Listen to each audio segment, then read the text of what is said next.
Good evening. अभी हम 10th class के लिए ये वीडियो बना रहे हैं, तो दो और टॉपिक्स इसमें कवर कर रहे होंगे। अब आज 16 तारीख है, 16, 17, 18, 19 4 दिन हमारे पास हैं। तो मैं डेली आपके 2 वीडियोस अपलोड करूंगा, जिसमें एक होगा करंट इलेक्ट्रिसिटी पे और एक होगा वर्क एनर्जी पावर, जो 9th का सिलेबस जो आपका अगले टेस्ट में आ रहा है उस पर। तो सॉर्टिंग ऑफ ए सेल, अभी इस लेक्चर में हम 2 टॉपिक जो कवर कर रहे हैं। लास्ट टाइम मैंने आपको करंट इलेक्ट्रिसिटी से पढ़ाया था mixed grouping of identical cell. मैंने कहा था, आप याद रखना 3 बातें हैं। अगर एक्सटर्नल रेजिस्टेंस बहुत हाई है तो सारे सेल्स को सीरीज में लगाएं, अगर एक्सटर्नल रेजिस्टेंस बहुत लो है तो सारे सेल्स को पैरेलल में लगाएं अच्छा करंट लेने के लिए। और अगर एक्सटर्नल रेजिस्टेंस कंपेरेबल है इंटरनल रेजिस्टेंस ऑफ सेल्स के, तो सारे सेल की मिक्स्ड ग्रुपिंग करें, कुछ सीरीज में और फिर ऐसी लाइंस पैरेलल में। इस तरह करें कि जो एक्सटर्नल रेजिस्टेंस है, जो आर इक्विवेलेंट बने सेल्स का, वो उसके बराबर हो, तो अपने आप करंट मैक्सिमम मिलेगा। तो मैंने उस पर आपको क्वेश्चन भी करके दिखाया था। अगला सवाल देखिए, अगला टॉपिक देखिए, सॉर्टिंग ऑफ ए सेल। इसका क्या मतलब है? सॉर्टिंग का मतलब होता है शॉर्ट सर्किटिंग। सॉर्टिंग का मतलब होता है शॉर्ट सर्किटिंग। वैसे मैं आपको एक बार पहले बता चुका हूं कि जैसे ये कोई सेल है, ये कोई भी सेल है, ये इसका ईएमएफ है और ये इसका इंटरनल रेजिस्टेंस है। ईएमएफ और इंटरनल रेजिस्टेंस क्या होते हैं, इनसे रिलेटेड एक वीडियो मैं इसके जस्ट बाद अपलोड करूंगा ये होने के बाद, जिससे आपको पता लग जाए कि भाई ईएमएफ क्या होता है सेल का और इंटरनल रेजिस्टेंस क्या होता है। देख लेना आपको आराम से। तो ये ईएमएफ है और ये इंटरनल रेजिस्टेंस है। अगर मान लो मैं इसके दोनों टर्मिनल्स को आपस में कनेक्टिंग वायर से ज्वाइन कर दूं, having no resistance, connecting wire से ज्वाइन कर दूं हैविंग नो रेजिस्टेंस, ये पॉइंट ए है और ये पॉइंट बी है, तो ये सेल शॉर्ट हो गया। This is known as shorting of the cell. और इस वक्त करंट जो है वो सर्किट में मैक्सिमम फ्लो करता है। एंड हमने ये पढ़ा हुआ है कि जब ये सेल देखो सोर्स की तरह काम कर रहा है, ये सेल सोर्स की तरह काम कर रहा है, तो इसके पास पोटेंशियल ड्रॉप होगा E माइनस आई आर, और ऊपर कहीं है ही नहीं, कोई रेजिस्टेंस ही नहीं। तो आप इसमें घूम जाओ, केवीएल लगाओ, पहली एंट्री माइनस से तो प्लस का E, तो E माइनस आई आर, और कोई एंट्री है ही नहीं तो इक्वल टू 0। एंड यहां से जो I आता है वो आ जाता है E बाई आर। I आ गया E बाई आर, तो जो पोटेंशियल डिफरेंस होगा VA minus VB, this is E minus I are.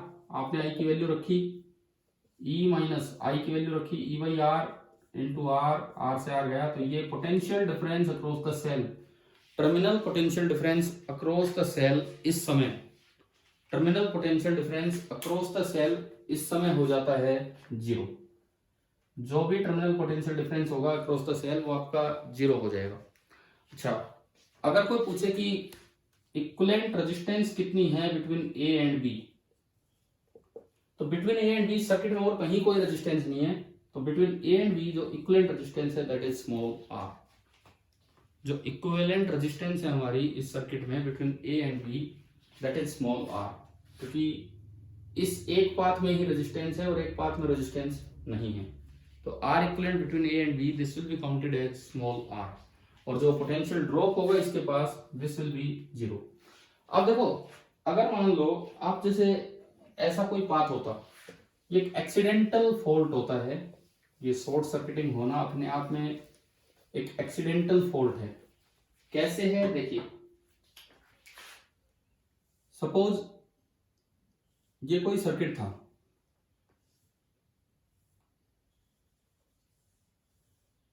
Capital R and this was E, this was R, अच्छा भला करंट फ्लो कर रहा था, ये आई, और आई इसमें हम जानते हैं, आप अपना केवीएल लगा के देख सकते हैं, E upon R plus R, सब कुछ नॉर्मल था, इस तरह से करंट फ्लो करने लग रहा था यहाँ। अब क्या हुआ, और इसके पास पोटेंशियल डिफरेंस भी 0 नहीं था, अभी कुछ था E माइनस आई आर, यहाँ पे पोटेंशियल ड्रॉप था। अगर मैं फिलहाल पोटेंशियल ड्रॉप देखूं V, ये पॉइंट है A, ये पॉइंट है B, एंड फिलहाल जो पोटेंशियल ड्रॉप है V, that was E minus I into R, यानी कि E minus E upon R plus R into R. आज जो एलसीएम लेंगे तो E R minus plus E R minus E R कटेगा, तो आ गया E R upon R plus R, and that was non zero, मतलब कुछ ना कुछ पोटेंशियल डिफरेंस सेल के अक्रॉस था, टर्मिनल पोटेंशियल डिफरेंस। एक्सीडेंटली क्या हुआ कि इसके दोनों एंड से पॉजिटिव नेगेटिव आपस में टच कर गए। मान लो ये मैंने ज्वाइन कर दिया, चाहिए इधर से करो चाहिए यहां से करो। अब देखो यहां से जो करंट आया इसके पास आगे जाने के लिए दो रास्ते हैं, एक I1 एक I2। हम जानते हैं कि पैरेलल में करंट I1:I2 इनवर्स रेशियो में डिवाइड होता है R2:R1, और यू कैन से 1/R1:1/R2। अब आप यूं देखो, R1 इस पाथ, ये तो कनेक्टिंग वायर है, पाथ का रेजिस्टेंस है 0, तो I1:I2 इज 1/0। अगर आप इसको 1/R2 को R2/R1 लिखे, कैसे भी लिखें, ये बना 1/0:1/R। So I1/I2 is equal to infinity divided by R. What is this? I1/I2 is infinity divided by R. इसका रेसिप्रोकल कर लीजिए, I2/I1 is R/infinity, where R/infinity is 0, क्योंकि नीचे बहुत बड़ी चीज आ गई। तो I2/I1 is 0 आने का मतलब है कि I2 is equal to 0, और I2 अगर 0 हो गया तो ऊपर कोई करंट जा ही नहीं रहा। इसका मतलब सारा का सारा करंट इसी रास्ते हो लेगा, यानी कि जो I1 है that will be completely equal to I। इसका मतलब ऊपर करंट गया ही नहीं, ये 0 करंट है और सारा करंट इसी रास्ते हो लेगा, और ये पिछला ही सर्किट बन गया, यानी कि सेल शॉर्ट हो गया। और सेल शॉर्ट होते ही जो टर्मिनल पोटेंशियल डिफरेंस है, terminal potential difference VA minus VB, वो आपका हो जाना है 0।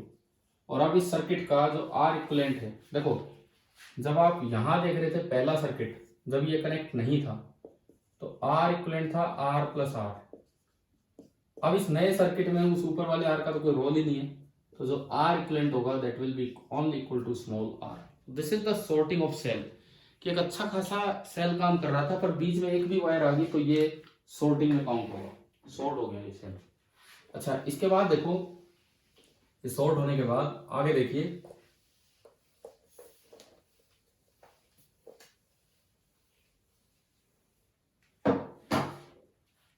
मैं अब उधर चलता हूं, different ways of combining 3 identical resistors. Identical पे अभी आऊंगा, मैंने हेडिंग उधर डाल दी, स्टार्ट इधर कर रहा हूं। मान लो मेरे पास 3 रजिस्टर्स हैं, R1, R2 एंड R3। इनको कंबाइन करने के क्या क्या मेथड है? सबसे पहला मेथड, दो टर्मिनल्स के बीच में कंबाइन करने का, ऑल इन सीरीज। सबसे पहला मेथड कि आप तीनों को सीरीज में लगा दो। ये पॉइंट है A और ये पॉइंट है B। अगर आप इस तरह कंबाइन करेंगे तो जो R इक्विवेलेंट हो जाना है that is R1 plus R2 plus R3। दूसरा मेथड, ऑल इन पैरेलल।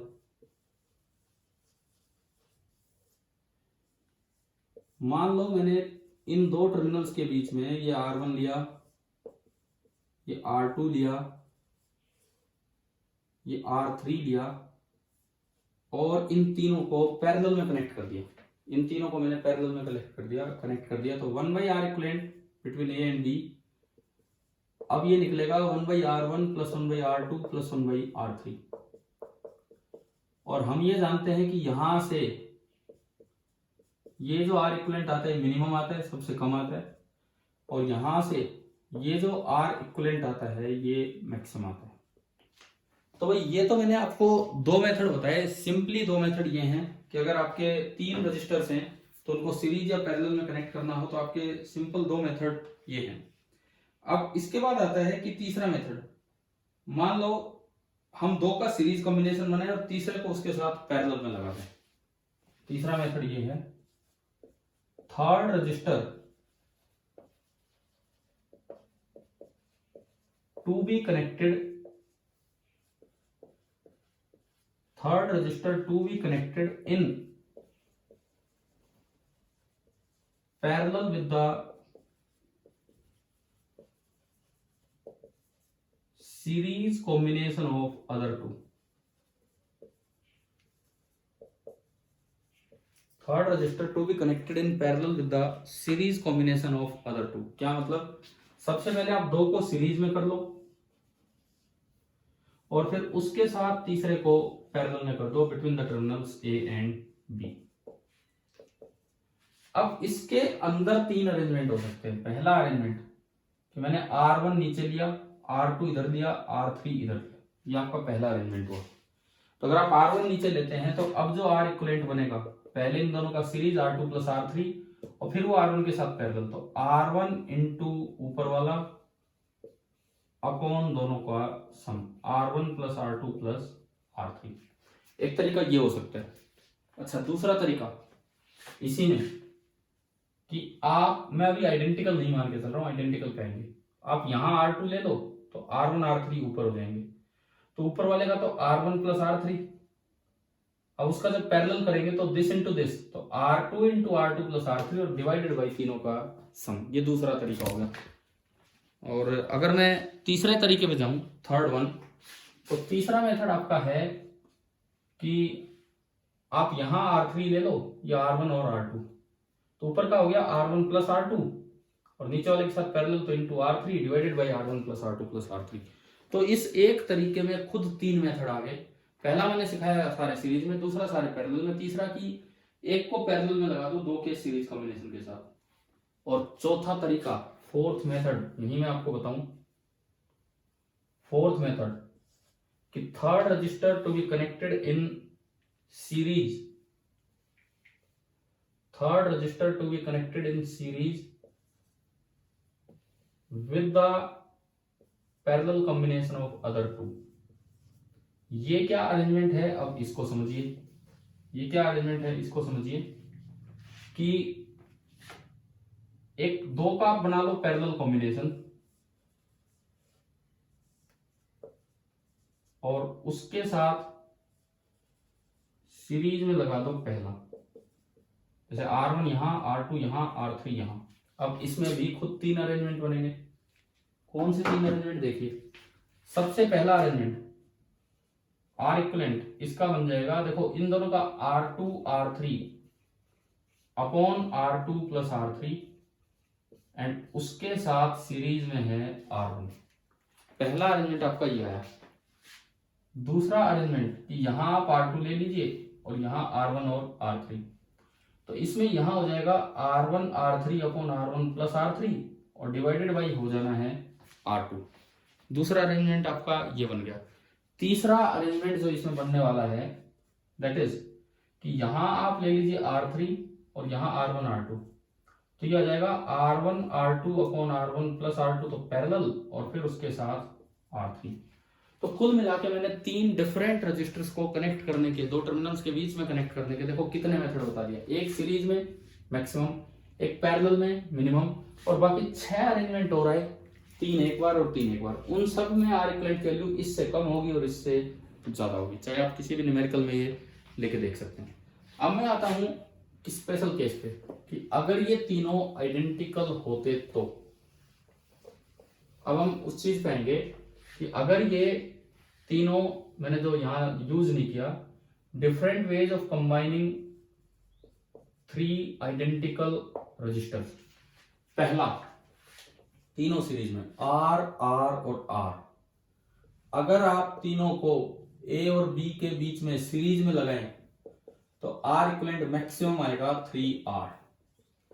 दूसरा, तीनों पैरेलल में, ये भी R, ये भी R और ये भी R, ये A और ये B, ये तीनों R आपने पैरेलल में लगाए तो R इक्विवेलेंट इस बार आपको पता है R/n R/3, ये मिनिमम होगा और ये मैक्सिमम। अब जो तीसरा और चौथा है उसमें दरअसल 3 केस नहीं बनेंगे, क्योंकि ये इक्विवेलेंट है तो एक एक केस ही बनेगा, तो टोटल 4 ही अरेंजमेंट हमारी बन पाएंगे। तीसरा कि भाई थर्ड रजिस्टर, मैं वही लिख रहा हूं जो वहां बोर्ड पे है, in parallel with the series combination of other two. दो का आप सीरीज कॉम्बिनेशन लीजिए और तीसरे को उसके साथ पैरेलल में लगा दीजिए इन दो टर्मिनल्स के बीच। ये A है, ये B है।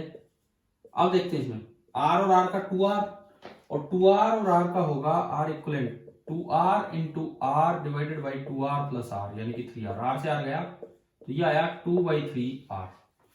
और अगर मैं आखिरी अरेंजमेंट लूं, ये जो बोर्ड पे लिखा हुआ है, ये मैंने यहाँ ढंग से नहीं लिखा, आप समझ जाना कि third resistance in parallel with the series combination of other two, ये है third resistor in series with the parallel combination of other two. तो आपने दो को पैरेलल में लिया,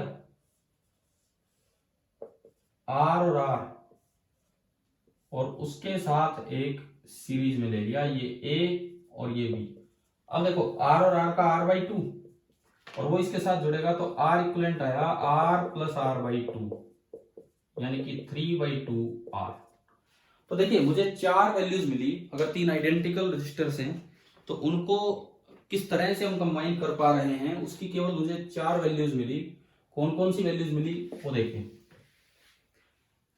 सबसे मिनिमम है पैरेलल वाली r/3, उससे बड़ी ये थी कि जब दो सीरीज में लेकिन तीसरा उसके पैरेलल में 2/3r, उससे बड़ी जब दो पैरेलल में और उसके बाद एक सीरीज में, बाद में सीरीज में आएगा तो वैल्यू बढ़ेगी, और तीनों ही सीरीज में आएंगे तो वैल्यू और भी बड़ी हो जाएगी। तो ये आपकी सीरीज बन रही है, सीरीज कॉम्बिनेशन, पैरेलल कॉम्बिनेशन और बीच के दो।